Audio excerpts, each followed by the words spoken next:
Okay student, good morning. I hope you are doing well. Welcome to video. ठीक है, हमने देखो पिछली क्लास तक अभी तक हमने क्या पढ़ा है, रिफ्लेक्शन पढ़ा है, परावर्तन पढ़ा है। परावर्तन के अंदर हमने देखा था कि क्या होता है, समतल दर्पण होता है और आपके जो गोलीय दर्पण है उनके बारे में पढ़ा था। जब वस्तु की स्थिति कहीं कहीं पर हो तो उसका प्रतिबिंब कहाँ कहाँ बनता है, ये सब सारी चीजें हमने क्या कर ली थी, पिछली क्लास में देख ली थी। अगर आपको किसी को भी डाउट हो तो कमेंट बॉक्स में आप अपना डाउट लिखिए और जल्द से जल्द आपको सॉल्यूशन है वो प्रोवाइड किया जाएगा। ठीक है, तो आज हम स्टडी करेंगे किसके बारे में, रिफ्रैक्शन के बारे में, अपवर्तन के बारे में। ठीक है, तो उससे पहले आपको सिर्फ एक छोटी सी चीज है वो समझनी होगी। ठीक है, वो क्या है, प्रकाश का वेग। प्रकाश का वेग जिसको जनरली हम किससे डिनोट करते हैं, c से, जिसका मान आप सभी को पता है 3 × 10⁸ मीटर प्रति सेकेंड। ठीक है, लेकिन ये कहां होता है, ये होता है निर्वात में। किसमें, निर्वात के अंदर ये एक वेग रहता है। अगर कोई माध्यम बदल जाएगा तो प्रकाश का वेग भी है वो बदल जाएगा। कैसे, देखो जो c होता है, c को हम लिखते हैं 1/√μ0ε0। ठीक है, तो जैसे आप माध्यम बदलोगे μ0 बदल जाएगा और ε0 भी बदल जाएगा। ठीक है, देखो प्रकाश क्या है, एक विद्युत चुंबकीय तरंग है। ठीक है, तो विद्युत चुंबकीय तरंग है तो वो इलेक्ट्रोस्टैटिक फोर्स पे भी डिपेंड करेगी, फील्ड पे डिपेंड करेगी और मैग्नेटिक फील्ड पे भी डिपेंड करेगी। उस मीडियम के ऊपर क्या करेगी, निर्भर करेगी। तो जैसे आपका माध्यम क्या होगा, बदल जाएगा, आपका प्रकाश का वेग भी क्या है, बदल जाएगा। ठीक है, तो अब हम स्टार्ट करते हैं किसके बारे में, अपवर्तन के बारे में। ये चीज ध्यान रखना आप। ठीक है, ओके जी। तो बात करते हैं अब अपवर्तन की। ठीक है, रिफ्रैक्शन। ठीक है, देखो होता क्या है, जब भी प्रकाश एक माध्यम से दूसरे माध्यम में जाता है तो उसकी जो पथ की दिशा है, जो उसकी दिशा वो क्या हो जाती है, विचलित हो जाती है, चेंज हो जाती है, थोड़ा सा क्या होता है, वो डाइवर्ट हो जाती है। इस घटना को हम क्या बोलते हैं, अपवर्तन की घटना बोलते हैं। ठीक है, जैसे मान लो यहां पर एक माध्यम है एक और यहां पर कोई दूसरा माध्यम है 2। ये दो अलग अलग माध्यम है, ये इनकी सतह है जहां पर दोनों माध्यम आपस में एक दूसरे क्या हो रहे हैं, टच हो रहे हैं या मिल रहे हैं। ठीक है, सपोज करो यहां से कोई प्रकाश की किरण आई। ठीक है, आई कोण पर क्या हो गई है, आपतित हो गई है, और फिर क्या हुई है, आर कोण के ऊपर यहां से क्या हो गई है, अपवर्तित हो गई। आर कोण के ऊपर क्या हो गई, अपवर्तित हो गई। ठीक है, समझ में आई बात। माध्यम दो अलग अलग माध्यम है, तो एक माध्यम से दूसरे माध्यम में जा रहे तो पथ की दिशा है वो थोड़ी सी क्या हो गई, आपकी चेंज हो गई है, अलग हो गई है। अब देखो प्रकाश एक तरंग है, तो तरंग के पैरामीटर हम जानते हैं क्या क्या होते हैं। एक तो होता है वेग, एक होता है आपकी आवृत्ति f, एक होता है तरंग दैर्ध्य वेवलेंथ लैम्डा, और इंटेंसिटी तीव्रता I। ठीक है, चार चीजें हैं, चार चीजें हमें नोट करनी है। एक तो वेग, आवृत्ति, तरंग दैर्ध्य और तीव्रता।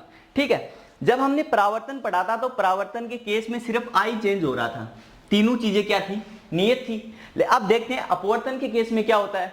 ठीक है, तो देखो जैसे प्रकाश एक माध्यम से दूसरे माध्यम में जाता है तो उसका क्या बदल जाता है, वेग बदल जाता है। ठीक है, तो यहां पर ये जो नई आपकी किरण है उसका वेग है वो कुछ अलग हो जाएगा, तो मैं इसको क्या लिख देता हूं, v डैश लिख देता हूं। ठीक है, और मैंने आपको जब परावर्तन वाली क्लास में बताया था कि आवृत्ति सिर्फ और सिर्फ किस में निर्भर करती है, स्रोत पे निर्भर करती है। ठीक है, तो यहां पर देखो स्रोत नहीं बदल रहा है, स्रोत नहीं बदल रहा तो आपकी आवृत्ति भी क्या रहेगी, f ही रहेगी। क्या रहेगी, f की f सेम रहेगी। अब हमें पता है v बराबर क्या होता है, f इंटू लैम्डा। अब देखो जो आपकी अपवर्तित किरण है उसका वेग भी बदल रहा है, आवृत्ति क्या है, नियत है, तो लैम्डा भी क्या होगा, बदलेगा। ऐसे लिख सकते हैं हम डायरेक्ट v प्रोपोर्शनल लैम्डा, मतलब वेग बदल रहा तो लैम्डा भी क्या होगा, बदलेगा। ठीक है, तो मैं यहां पर क्या लिख देता हूं, लैम्डा डैश। और जैसे दूसरे माध्यम में जाए तो इसकी तीव्रता भी क्या हो जाएगी, बदल जाएगी, चेंज हो जाएगी। हो सकता है कुछ ऊर्जा दूसरे माध्यम में क्या हो गई हो, अवशोषित हो गई हो। ठीक है, तो अपवर्तन की घटना में सिर्फ और सिर्फ आवृत्ति क्या रहती है, नियत रहती है, बाकी तीनों चीजें क्या रहती है, चेंज हो जाती है, बदल जाती है। जबकि परावर्तन के केस में सिर्फ आपकी तीव्रता बदलती थी, बाकी तीनों चीजें क्या होती थी, कांस्टेंट रहती थी। ठीक है, ये बेसिक सी चीज है, आपको सभी को क्या होना चाहिए, पता होना चाहिए। ओके, सिंपल सा क्वेश्चन की फॉर्म में दे देता कि अपवर्तन की घटना में कौन सी राशि है वो नियत रहेगी, तो कौन सी राशि नियत रहेगी, आवृत्ति। और आपसे ये पूछ लेगा कि परावर्तन की घटना में कौन सी राशि नियत नहीं रहती है, तो वो क्या हो जाती है, आपकी तीव्रता। समझ में आई बात। ठीक है, अब देखो अब हम देखते हैं कि जब प्रकाश एक माध्यम से दूसरे माध्यम में जा ही रहा है तो क्या होता है, जब सघन से विरल में जाए या विरल से सघन में जाए तो इस किरण के जो अपवर्तित कोण है उसके ऊपर क्या प्रभाव पड़ता है। देखो ये मान लो माध्यम एक है और ये माध्यम 2 है। इसको मैं बोल देता हूं विरल माध्यम है, और ये कैसा है, सघन माध्यम है। ये डेंसर मीडियम, ये रेयर मीडियम। ठीक है, यहां से प्रकाश की किरण आई है आई कोण पर। ठीक है, तो जब भी प्रकाश विरल माध्यम से सघन माध्यम में जाता है तो अभिलंब की तरफ झुकता है। तो कहां झुकेगा ये, अभिलंब की तरफ, आर। तो यहां देखो अभिलंब की तरफ झुका है तो ये कोण क्या हो गया, कम हो गया। तो यहां से आप बोल सकते हो कि I is greater than are. ठीक है, अभिलंब की तरफ, इधर की तरफ झुकी है ना किरण। और अगर इससे उल्टा हो, मान लो सघन से कहां जाए, सघन से विरल की तरफ जाए, तो ये अभिलंब से क्या होती है, दूर जाती है। तो इस केस में I is less than are हो जाएगा। समझ में आई बात? ठीक है, विरल से सघन में तो पास, और विरल से सघन से विरल में जाएगी तो क्या होगी, दूर हो जाएगी। सघन से कहां जा रही है, ये विरल में जा रही है, तो क्या हो गई, अभिलंब से दूर हो गई। समझ में आई बात? जैसे पानी से हवा में जा रही है इस केस में, तो अभिलंब से दूर, और इस केस में क्या हो रहा है, पानी से डायमंड में जा रही है या कांच में जा रही है, तो अभिलंब के पास की तरफ आएगी। समझ में आई बात? ठीक है, तो ये बेसिक सी चीज है जो हमें पता होनी चाहिए, किसके लिए, अपवर्तन की घटना के लिए। ओके, अब देखो अपवर्तन के लिए जैसे परावर्तन के हमने 2 नियम पढ़े थे, वैसे अपवर्तन का जो नियम है उसे हम स्नेल्स का नियम भी कहते हैं, स्नेल का नियम। ठीक है, स्नेल का नियम देखो क्या कहता है। ठीक है, स्नेल का नियम बिल्कुल सिंपल है।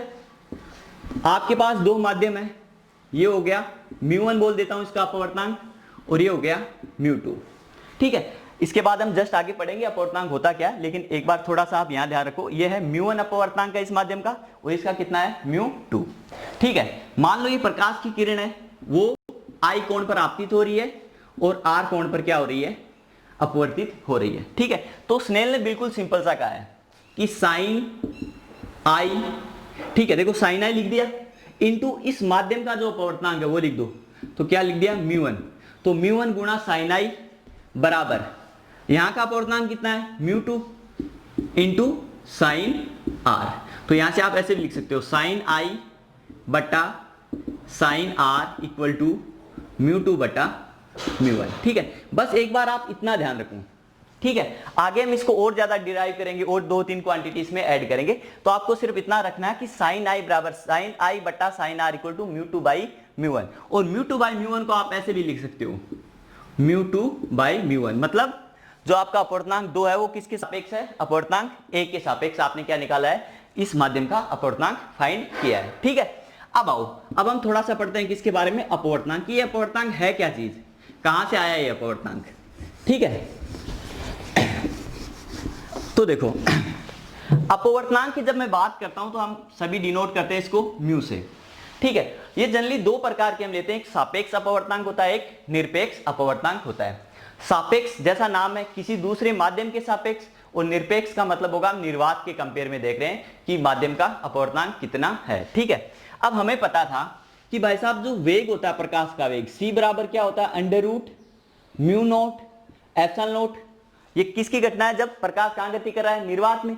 लेकिन जैसे ही प्रकाश किसी माध्यम में प्रवेश करेगा तो उसका वेग कोई हो जाएगा v, हाँ है ना। और आपकी जो म्यू नोट और एप्सिलॉन नोट है उसकी जगह आपको क्या लिखना पड़ेगा, mu naught mu r into epsilon naught e r. ठीक है, ये माध्यम परिवर्तन होने की वजह से म्यू आर और ई आर की वैल्यू आपको यहां पर पुट करनी है। तो v इक्वल टू आप क्या लिख सकते हो, 1 upon under root mu naught epsilon naught into under root mu r epsilon naught r. और इस पूरी क्वांटिटी को आप क्या लिख सकते हो, c।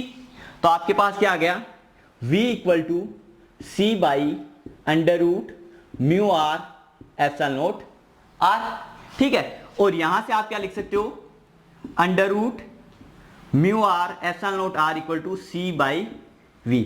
और ये जो वैल्यू है इसी को हम क्या बोलते हैं, अपवर्तनांक बोलते हैं। ठीक है, तो इसको मैं किस डिनोट कर देता हूं, म्यू से डिनोट कर दिया है। समझ में आई बात, mu equal to c by v. c क्या है, प्रकाश का निर्वात में वेग, और v क्या है, प्रकाश का उस माध्यम के अंदर वेग। ठीक है, तो आपको म्यू की वैल्यू समझ में आएगी कि अपवर्तनांक होता क्या है। ठीक है, अब देखो हम वापस कहां पर आते हैं, स्नेल के नियम के ऊपर आते हैं। ठीक है, तो स्नेल का नियम क्या बोलता है, sine I by sine R equal to mu 2 by mu 1। अब यहां से देखो म्यू को क्या लिख सकते हो, c बाई वी। तो अगर हम दूसरे माध्यम का अपवर्तनांक लिख रहे हैं तो क्या लिखेंगे, c बाई वी 2। भाई दूसरे माध्यम में जो वेग होगा प्रकाश का वो क्या होगा, v2 होगा, और पहले में क्या होगा, c बाई v1। तो यहां से आपके पास क्या आ जाएगा, v1 बट्टा v2। हाँ है ना, v1 कहां चला गया ऊपर, c से c कैंसिल आउट। ठीक है, अब हमें एक चीज और पता है कि v बराबर क्या होता है, f इंटू लेमडा। लेमडा आपकी क्या है, तरंग दैर्ध्य वेवलेंथ, जो हर कलर के लिए क्या होती है, अलग अलग होती है। तो मैं v को सीधा क्या लिख सकता हूं, f लेमडा 1 f लेमडा 2। तो क्या आ गया, लेमडा 1 बाई लेमडा 2। तो स्नेल का नियम जब भी याद रखना, हमें ये पूरा फॉर्मूला मैं लिख देता हूं यहां पर, ये लिखना साइन आई बटे sign r equal to v1 बटा v2 equal to mu 2 by mu 1 equal to lambda 1 by lambda 2। समझ में आई बात, ये है आपके लिए क्या, स्नेल का नियम। ठीक है, अब देखो यहां से आपको पता चल रहा होगा v किसके समानुपाती है, लेमडा के। तो आप म्यू इक्वल टू क्या लिख सकते हो, c बाई v, और ये किसके प्रोपोर्शनल होगा, 1 बाई लेमडा के। तो जिस रंग के लिए, जिस कलर के लिए लेमडा की वैल्यू ज्यादा होगी, म्यू की वैल्यू क्या होगी, कम, और जिसके लिए लेमडा की वैल्यू कम होगी, म्यू की वैल्यू क्या होगी, ज्यादा। तो अब देखो लाल रंग है, उसकी तरंग दैर्ध्य क्या होती है, सबसे ज्यादा होती है, तो उसके लिए अपवर्तनांक सबसे कम रहेगा। और बैंगनी कलर के लिए वेवलेंथ सबसे कम होती है, तो अपवर्तनांक क्या रहेगा, सबसे ज्यादा रहेगा। ठीक है, ये बेसिक सी चीज हमें क्या होनी चाहिए, पता होनी चाहिए। ठीक है, अब एक क्वेश्चन करते हैं, छोटा सा बिल्कुल सिंपल सा क्वेश्चन है। अच्छा, एक चीज हमेशा याद रखना कि ये जो म्यू की वैल्यू है, जब भी हम म्यू की बात करते हैं, अपवर्तनांक की बात करते हैं, जनरली हम किसकी बात करते हैं, निरपेक्ष अपवर्तनांक की बात करते हैं। और निरपेक्ष अपवर्तनांक है वो हमेशा क्या होता है, एक से बड़ा होता है। निर्वात के लिए एक होता है, बाकी हर माध्यम के लिए अलग अलग होता है। जैसे मैं जनरली अपने पास 2-3 काम में आते हैं, जैसे म्यू निर्वात, म्यू निर्वात के लिए कितना होता है, एक। म्यू किसके लिए, वायु के लिए। इसको हम जनरली लिख लेते हैं एक ही होता है, लेकिन एग्जैक्ट वैल्यू उसकी 1.003 रहती है। ठीक है, फिर हम देखते हैं म्यू किसके लिए, पानी के लिए। तो पानी के लिए होती है 4/3, और म्यू कांच के लिए, ग्लास के लिए वो होती है कितनी आपके पास, 3/2। तो देख लो सारी वैल्यू है एक से बड़ी होगी, सिर्फ निर्वात के लिए इसका मान कितना होगा, 1 होगा। ठीक है, तो मैं एक छोटा सा एग्जांपल आपको शेयर करना चाहता हूं, आप करना, वीडियो पॉज करके फिर एक बार आंसर निकालने की कोशिश करना। कि प्रकाश की एक किरण है जो हवा से कहां प्रवेश कर रही है, किसी कांच के ग्लास में प्रवेश कर रही है। तो 1 नैनो सेकंड में उसके द्वारा तय की गई दूरी कितनी होगी। ठीक है, 1 नैनो सेकंड में हमें क्या निकालनी है, दूरी। देखो मान लो ये कोई ग्लास आपके पास, यहां से कोई प्रकाश की किरण है वो प्रवेश कर गई। ठीक है, किसी भी एंगल पे मान लो, हमें ये नहीं है, कांच की पट्टिका बहुत बड़ी है। ठीक है, तो हमें t equal to 1 nanosecond के अंदर क्या निकालना है, प्रकाश द्वारा इस कांच के अंदर तय की गई दूरी। ठीक है, तो बिल्कुल देखो जब भी दूरी का नाम आए हमारे दिमाग में क्या आना चाहिए, समय बराबर दूरी बटा चाल। ठीक है, तो मैं लिख देता हूं, समय बराबर क्या होता है आपके पास, दूरी बटा चाल। तो दूरी बराबर क्या आ जाएगा आपके पास, चाल गुणा समय। अच्छा जी, समय तो हमें दे रखा 1 नैनो सेकंड, चाल हमें पता नहीं, और दूरी हमें निकालनी है। ठीक है, अच्छा जी, तो देखो अपवर्तनांक म्यू क्या होता है, म्यू होता है c बाई वी, और कांच के लिए म्यू की वैल्यू कितनी होती है, 3/2। तो आप क्या लिख दो, 3/2 लिख दो। तो v बराबर क्या आ जाएगा, यहां से देखो 2/3 गुणा c, और c का मान कितना होता है, 3 गुणा 10⁸। तो यहां से क्या आ गया आपके पास, जो वेग आ गया किसके अंदर, कांच के अंदर जो वेग आ गया वो कितना आ गया, 2 गुणा 10⁸ मीटर प्रति सेकंड। ये प्रकाश का वेग है किसके अंदर, किसी कांच की पट्टिका के अंदर। तो वेग आ गया, समय आ गया, दूरी निकाल सकते हैं। तो दूरी क्या हो जाएगी, चाल आ गई 2 गुणा 10⁸, और नैनो सेकंड मतलब 10⁻⁹। तो 10⁻⁹ से क्या कर दो गुणा, तो यहां से वैल्यू क्या आएगी, 0.2 मीटर। तो प्रकाश है वो क्या करेगा, 1 नैनो सेकंड के अंदर 0.2 मीटर की दूरी तय कर लेगा, किसी भी कांच की पट्टिका है, ग्लास स्लैब है उसके अंदर। ठीक है, तो ये बिल्कुल बेसिक सा क्वेश्चन है, किसके लिए, अपवर्तनांक के, अपवर्तन के लिए। ठीक है,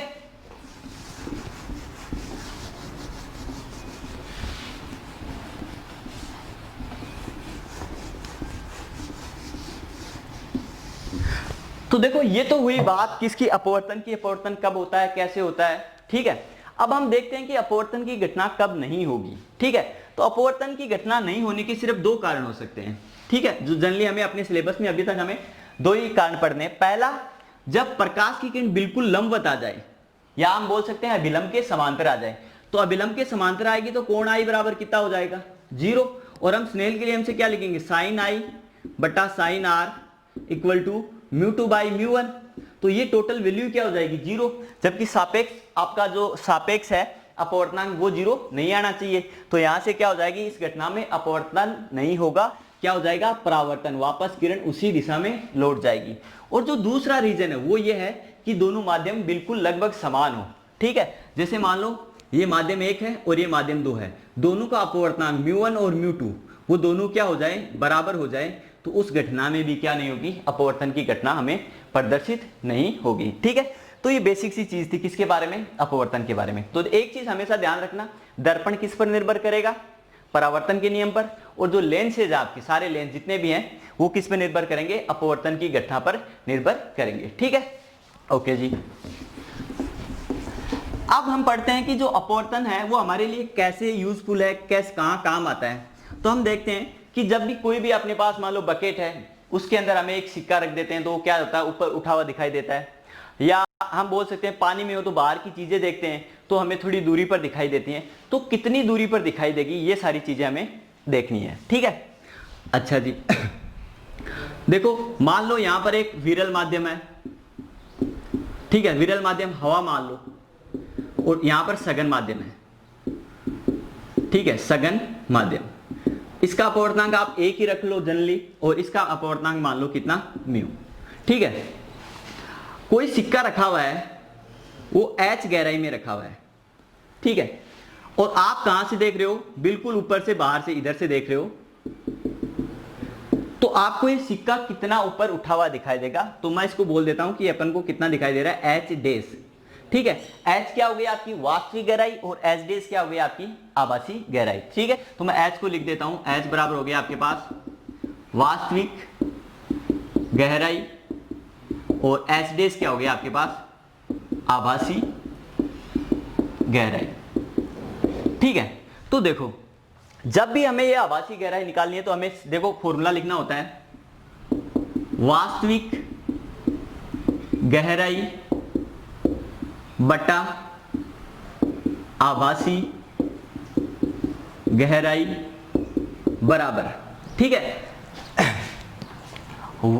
म्यू अपॉन 1, म्यू अपॉन 1। ठीक है, देखो वास्तविक गहराई बटा आभासी गहराई बराबर म्यू बटा 1। अब अगर आपको ये ऐसे याद नहीं रहे तो आप ऐसे याद रख सकते हो कि म्यू है जहां पर वस्तु रखी हुई है, और जो नीचे वाला अपवर्तनांक है वहां से हम वस्तु को क्या कर रहे हैं देख रहे हैं। ठीक है, तो मैं यहां पर लिख दे रहा हूं वस्तु रखी है उस माध्यम का अपवर्तनांक बटा जहां से देख रहे हैं उस माध्यम का अपवर्तनांक, जहां से देख रहे हैं। ठीक है, देखो बिल्कुल सिंपल है, इसमें कुछ है नहीं ऐसा। जैसे मान लो कोई सिक्का है वो 12 मीटर गहराई पे रखा हुआ है पानी के अंदर, और पानी का म्यू कितना अपने पास 4/3, कहां से देख रहे हैं हवा से। तो हमें ये देखना है कि कितनी गहराई दिखाई देना। देखो हम विरल से सघन देख रहे हैं तो हमें ऊपर उठा हुआ दिखाई देगा, मतलब 12 से तो कम आना चाहिए। और अगर हम उल्टा करते पानी से बाहर देखते तो हमें क्या होता ज्यादा दिखाई देता। तो देखो वास्तविक गहराई लिख दो कितनी है 12, आभासी गहराई हमें निकालनी है, और म्यू की वैल्यू कितनी है 4/3, और हवा के लिए कितनी होगा म्यू का वैल्यू 1, तो कितना आ जाएगा एच डेस बराबर 12 × 3/4, तो कितना आ गया 9 मीटर। ठीक है, और बात बिल्कुल सही भी है क्योंकि सघन माध्यम में अगर वस्तु रखी हुई है तो हमें हमेशा क्या होती है ऊपर उठी हुई दिखाई देती है। ठीक है, और इसका जस्ट अपोजिट करोगे आप, मान लो पानी से देख रहे हो 12 मीटर ऊंची वस्तु, तो आप कहोगे एच वास्तविक 12 बटे आभासी गहराई निकालनी है, और जहां पर वस्तु रखी हुई है, अब वस्तु कहां रखी हुई है वायु में, तो म्यू की जगह क्या लिखोगे 1, और 1 की जगह क्या लिखोगे 4/3, तो आपका आंसर कितना आ जाएगा लगभग 16 मीटर। ठीक है, तो 16 मीटर आपका क्या आ जाएगा आंसर। समझ में आई बात। ठीक है, तो ये बिल्कुल बेसिक से एग्जांपल है अपने लिए। अब देखते हैं हम पार्श्व विस्थापन। ठीक है, शिफ्टिंग देखते हैं कि जब कोई प्रकाश एक माध्यम से गुजर रहा है और आपने बीच में कोई ग्लास की पट्टिका रख दी, ठीक है, तो उस पर विस्थापन पे क्या प्रभाव पड़ेगा। ठीक है, पार्श्व विस्थापन। ठीक है, जैसे मान लो ये कोई प्रकाश की किरण जा रही है, आपने बीच में क्या किया है एक टी मोटाई की ग्लास की स्लेब रख दी है, ठीक है। तो ये देखो हवा से जा रही है तो विरल से सघन में जा रही है, तो क्या होगा, आई कोण पर मान लो इसने क्या कर लिया, आपतित हो गई है। आर कोण पर इसने क्या किया है, पास आएगी ना, क्योंकि सघन में जा रही है, तो ये आर हो गया। फिर वापस सघन से विरल में जाएगी तो क्या हो जाएगी, दूर चली जाएगी, ठीक है। तो अगर ये दोनों माध्यम आपके समान है, इधर वाला और इधर वाला, ग्लास की पट्टिका की बात नहीं कर रहा हूं मैं, इस ग्लास की पट्टिका के ऊपर और नीचे, अगर ये दोनों माध्यम क्या होंगे, समान होंगे, तो आपकी किरण क्या हो जाएगी, पार्श्व विस्थापित। मतलब देखो इसको जाना ऐसा चाहिए था, ये जाए अभी भी उसी दिशा में रही है, लेकिन थोड़ी सी शिफ्ट हो गई है, और इस शिफ्टिंग की वैल्यू हमें निकालनी है, इसको हम लिखते हैं m इंटू एन, ठीक है। तो देखो इसके लिए बिल्कुल सिंपल सा है, जो m1 लेंथ है उसको आप ऐसे लिखना, t sec r into sine i minus r। तो ये जो आपका विस्थापन है, जो पार्श्व विस्थापन mn है, उसकी वैल्यू आपके पास आ जाएगी, ठीक है। बिल्कुल सिंपल सी बात है, इसमें आपको कोई दिक्कत नहीं होनी चाहिए, ठीक है। अच्छा जी, अब हम दूसरी चीज देखते हैं, जो पहले वाला क्वेश्चन किया था ना कि कितनी ऊपर उठी दिखाई देगी, या फिर कितना जो है आभासी गहराई अपनी बढ़ती है या घटती है, वो सारी चीजें हम फिर से डिस्कस करते हैं। देखो मान लो यहां पर आपके पास कोई कॉइन रखा हुआ है, ठीक है, बिल्कुल छोटा सा कॉइन रखा हुआ है, ऊपर आपने क्या रख दिया, एक क्यूबिकल बॉक्स रख दिया है, जो क्या है, ट्रांसपेरेंट है, पारदर्शी है, ये, ठीक है, जिसका अपवर्तनांक म्यू इक्वल टू कितना होगा, 3/2 होगा, ठीक है। तो हमें ये देखना कि ये जो सिक्का हमें क्या दिखाई देगा, ऊपर उठा हुआ दिखाई देगा। तो हम जो निकालते हैं, क्या निकालते हैं, जो आभासी गहराई एच डेस, वो आपको पता है, वास्तविक गहराई बटा आभासी गहराई इक्वल टू जहां से देख रहे हैं और बटा जहां पर वस्तु रखी हुई है। तो यहां से जो विस्थापन आएगा, मान लो ये कहां दिखाई देगा, यहां कहीं पर दिखाई देगा, तो ये जो विस्थापन है डेल्टा एक्स, वो कितना होगा, तो डेल्टा एक्स बराबर आपके पास आएगा 1 माइनस 1/μ इंटू टी। टी क्या है, इसकी चौड़ाई है। जैसे अगर 5 मीटर का होता है क्यूबिकल बॉक्स तो 5 आ जाता, अगर यहाँ पर 15 होता तो यहाँ पर क्या था, टी की वैल्यू क्या आ जाती, 15 आ जाती। समझ में आई बात, बिल्कुल सिंपल सा है।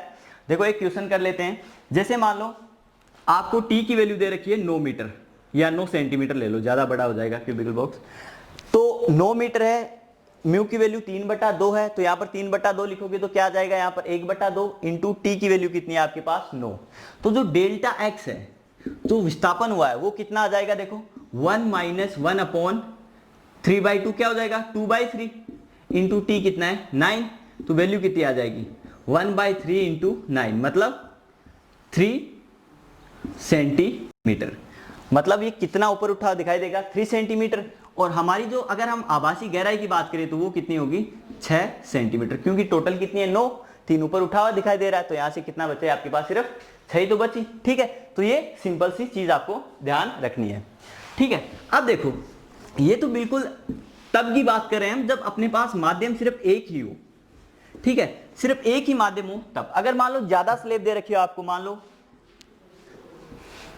ये ग्लास की क्या है, पट्टिकाएं, मान लो 3-4 पट्टिकाएं दे दी आपको, ठीक है, 3 काफी है। इसकी चौड़ाई T1 है, इसकी चौड़ाई T2 है, और लास्ट वाले की चौड़ाई कितनी है, T3। इसका अपवर्तनांक μ1, μ2 और μ3, ठीक है। तो मान लो यहां से कोई प्रकाश की किरण आई है, वो कुछ इस तरह जा रही है, ऐसे निकल गई। अब हमें पूछे कि जो इसमें डेल्टा एक्स की वैल्यू है वो क्या होगी, ठीक है। मान लो यहां कहीं पर आपका कॉइन रखा हुआ होगा, ठीक है, तो आप इसके लिए निकालो डेल्टा x1, फॉर्मूला पता है आपको, 1 minus 1/μ into T1। Delta x2 निकाल लो, 1 माइनस 1/μ2 इंटू T2। और डेल्टा x3 कितना हो जाएगा, 1 माइनस 1/μ3 इंटू T3। अब तीनों को क्या कर दो, टोटल निकालना, डेल्टा x इक्वल टू क्या आ जाएगा, delta x1 plus delta x2 plus delta x3, ठीक है। देखो बिल्कुल से ये फॉर्मूला याद रखना आपको, और बाकी कुछ नहीं करना है, ठीक है। इतना ज्यादा अपने आएगा भी नहीं अपने एग्जामिनेशन के लिए, बस इतना थोड़ा सा हमें क्या रखना है, ध्यान रखना है। अपवर्तनांक होता क्या है और अपवर्तन क्या होता है, कैसे अपवर्तन में जो हम निकाल सकते, एक माध्यम से दूसरे माध्यम में जाते हैं तो कौन सी राशियां नियत रहती है, कौन सी बदलती है, ये सारी चीजें हमें बेसिक से क्या करनी है, याद रखनी है। ठीक है, ओके जी।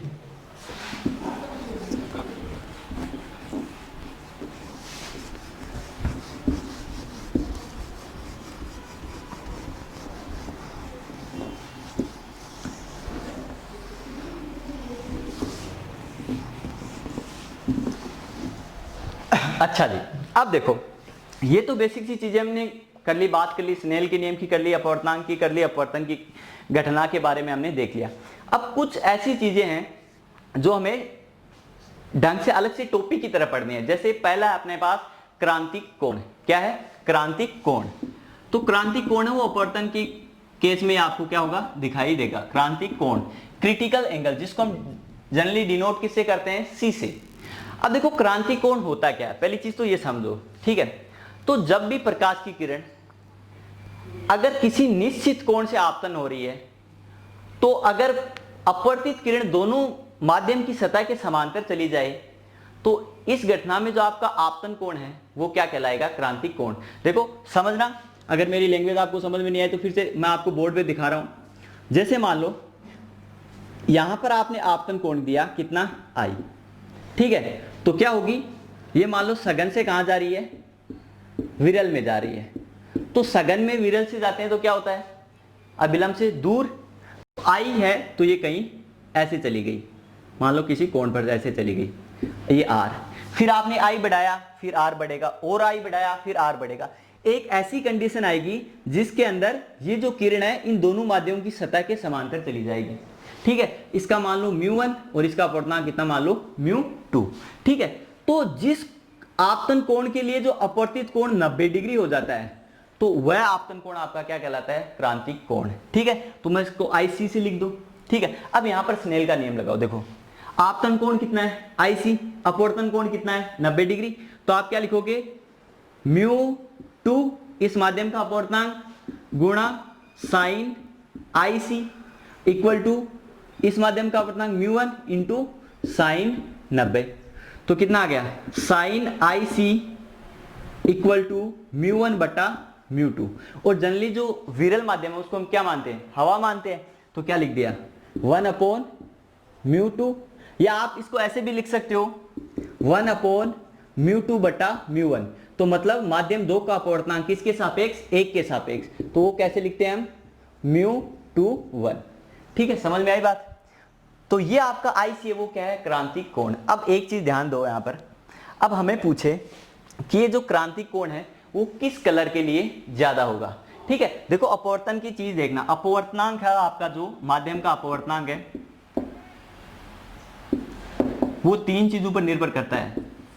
पहली चीज माध्यम की प्रकृति, माध्यम की प्रकृति। दूसरा क्या है? प्रकाश की तरंग दैर्ध्य पर। और तीसरा किस पे है?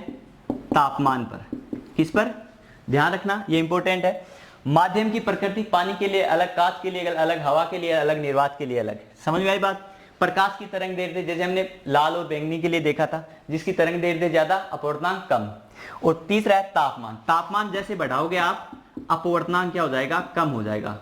अपवर्तनांक क्या हो जाएगा? अपवर्तनांक कम हो जाएगा। तापमान बढ़ाने से अपवर्तनांक क्या हो गया? कम हो गया। अब यहां पर देखो साइन IC इक्वल टू क्या गया? 1/μ, ठीक है। अब एक चीज बताओ, अगर आपको बोले कि किसी माध्यम का तापमान बढ़ा दिया है, तो उस माध्यम के लिए जो क्रांतिक कोण का मान है वो क्या होगा? कम होगा या ज्यादा होगा? ठीक है, समझना फिर से। तापमान बढ़ाने पर क्रांतिक कोण पर क्या प्रभाव पड़ेगा? बढ़ेगा, घटेगा या नियत रहेगा, ठीक है। तो अपवर्तनांक तो कम होता है, और अपवर्तनांक अगर कम हो रहा है तो क्रांतिक कोण का मान क्या होगा? बढ़ेगा। क्योंकि देखो टोटल साइन IC की वैल्यू बढ़ेगी, और साइन में जब कोण बढ़ता है तभी उसका क्या होता है? मान बढ़ता है। तो मैं एक स्टेटमेंट ही लिख देता हूं आपको, ये चीजें नोट रखें।